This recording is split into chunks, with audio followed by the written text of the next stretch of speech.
The push-up.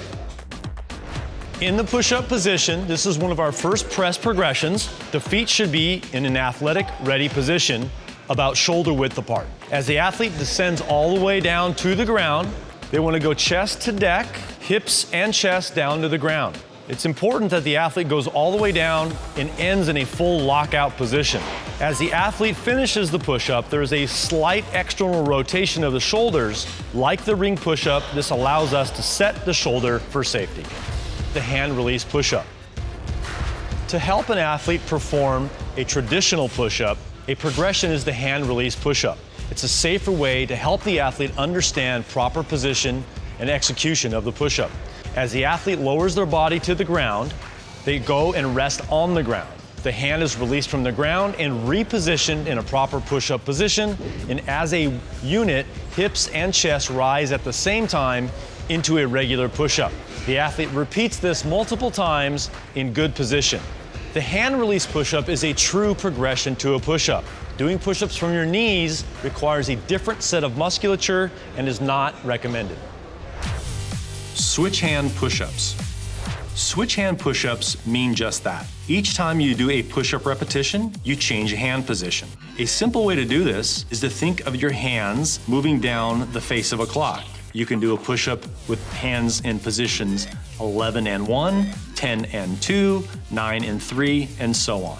A switch hand push-up is very simple. The athlete should move very slow, still bringing chest to the floor, and still locking out each arm as they get to the top of the push-up. The high five push-up. The high five push-up is done with a partner. Facing each other, a push-up is done. At the top of the push-up, partners clap hands in the middle, right hand to right hand, descend, do another push-up, and then left hand to left hand. This is a high five push-up. The plate push-up. The mechanics of the plate push-up are the same as a traditional push-up.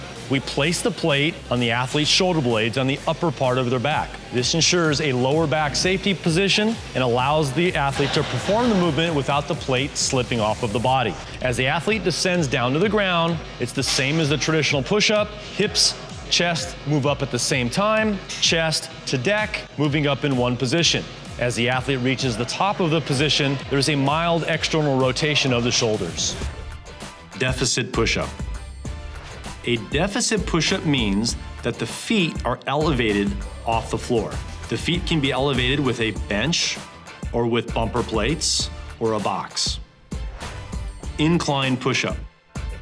For athletes that have a hard time doing a regular push-up or a standard push-up on the ground, an incline push-up is the best way to prepare them or train them for a regular push-up. Generally speaking, some coaches will elect to have the athlete do push-ups from the knees. This is not a push-up. An incline push-up is a much more effective way to train the body to learn how to adapt into a traditional push-up. On an incline push-up, the athlete can put their hands on a box or a bench.